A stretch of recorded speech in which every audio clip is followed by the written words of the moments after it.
اقدس صلی اللہ علیہ وسلم کے دنیا میں آنے سے پہلے، تشریف آوری سے پہلے ہی ایک سے ایک بیویاں آتی رہیں۔ کہیں حضرت مریم آئیں تو کہیں حضرت حاجرہ آئیں تو کہیں اور ان کے گھر ان کی ماں سے ملنے آتی رہتی تھیں اور انہیں مبارکباد دیتی رہتی تھیں۔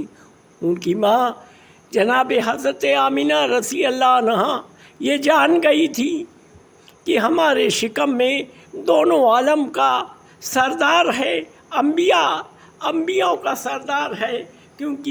یہ عورتیں ان کو بیان کرتی تھیں کہ اے آمینہ تمہارے گھر وہ نور آنے والا ہے جس سے پورا عالم جگمگا جائے گا اور پوری دنیا میں خوشبو پھیل جائے گی اور پورے ریگستان میں ہریالی آ جائے گی۔ اور یہ سب مبارکباد دیتی ہوئی جاتی تھیں اور ان کا گھر خوشبوؤں سے معطر تھا اور فرشتے گیت گاتے رہتے تھے، فرشتوں کی ٹولیاں گیت گاتی تھیں۔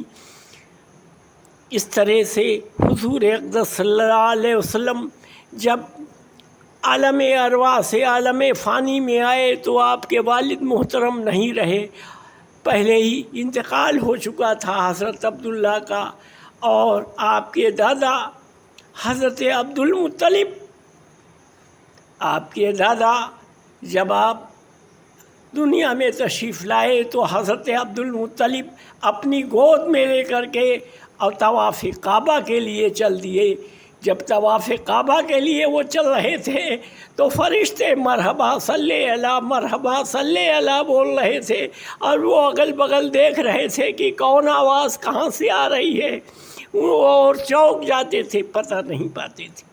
لیکن جب کعبے کے قریب گئے تو کعبہ ہی جھک گیا ہمارے حضور کے اقدس صلی اللہ علیہ وسلم کو نورانی چہرے کو دیکھ کر کے کعبے نے سلام کیا۔ یہ پہلا معجزہ میرے سرکار سے تھا، اور یہ معجزہ دیکھ کر کے حضرت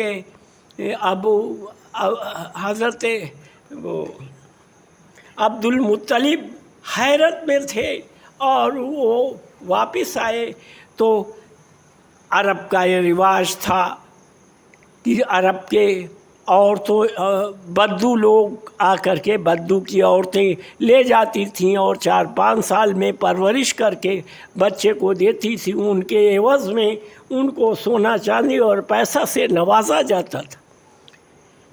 آپ کے گھر بھی کئی عورتیں آئیں، لیکن انہوں نے دیکھا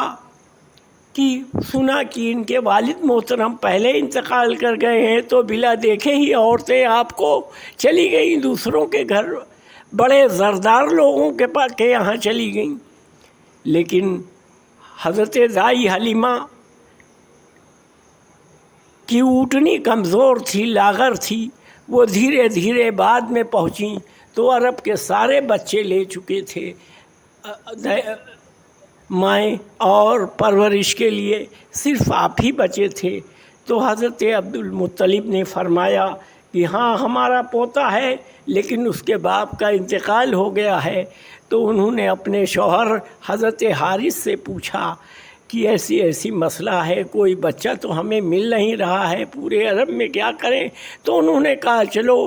اس سے اچھا یہی ہے کہ نہ لینے سے تو یہ ہے کہ کوئی بہتر کہ کسی کو لے کر کے چلا جائے گود میں۔ تو آپ آئیں، اور جیسے ہی حضور اقدس صلی اللہ تعالیٰ علیہ وسلم کو گود میں لیا تو دائی حلیمہ گود میں لیتی حضور مسکرانے لگے۔ آپ کو دیکھ کر کے ان کی مسکراہٹ پہ فرشتوں نے مبارکباد دی حضرت دائی حلیمہ کو، اور دائی حلیمہ انہیں گود میں چھپٹا لیں، اور اس کے بعد انہوں نے اس بچے کو دودھ پلانا چاہا تو حضور اقدس صلی اللہ علیہ وسلم نے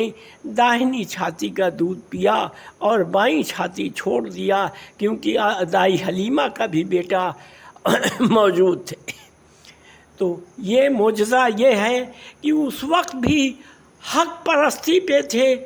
آقائے دو جہاں، کیونکہ ڈاکٹروں کا کہنا ہے آج کل کہ بائیں چھاتی میں ماں کے زیادہ دودھ ہوتا ہے تو زیادہ دوسرے بھائی کے لیے چھوڑ دیا تھا۔ یہ فیصلہ میرے آقا کا اس وقت کا تھا جب طفلی میں تھے آپ، جب بول نہیں سکتے تھے بچے۔ اس کے بعد دائی حلیمہ جب لے کر کے چلیں آپ کو، تو آپ کے راستے جو ہے، آپ کی اونٹنی کو راستے میں روشنی دکھائی دینے لگی اور اونٹنی تیز رفتار ہو گئی، اتنی تیز رفتار ہو گئی کہ قافلے کی عورتوں کو پیچھے چھوڑ دیا۔ قافلے کی عورتیں حیرت سے پوچھتی تھیں، اے حلیمہ یہ بتا تیری اونٹنی وہی ہے کہ دوسری ہے؟ تو آپ سر ہلا کر کے کہتی وہی ہے کہتی ہوئی آگے بڑھ جاتی تھی۔ اور اس کے بعد جہاں ان کا قافلہ رکا تھا وہاں رکیں تو ان کی اونٹنی جو تھی وہ دودھ دے ہی نہیں پاتی تھی، لیکن اتنا دودھ دیا کہ وہ ان کے شوہر سب شکم شیر ہو کر کے دودھ پیے اور تقسیم بھی کیا۔ اس کے بعد دھیرے دھیرے قافلہ اور جب اپنے گھر کو پہنچی حضرت دائی حلیمہ، تو ان کا گھر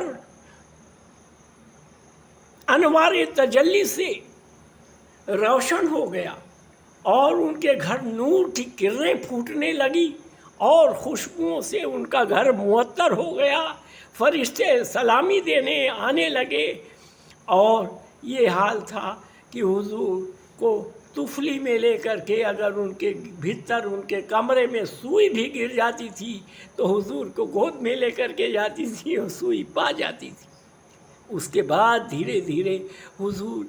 اب حضرت حارث حضرت حلیمہ کے ہاں تمام بکریاں تھیں جو لاگر تھیں، وہ بکریاں اپنے آپ موٹی تازی ہو گئیں اور دودھ دینے لگیں۔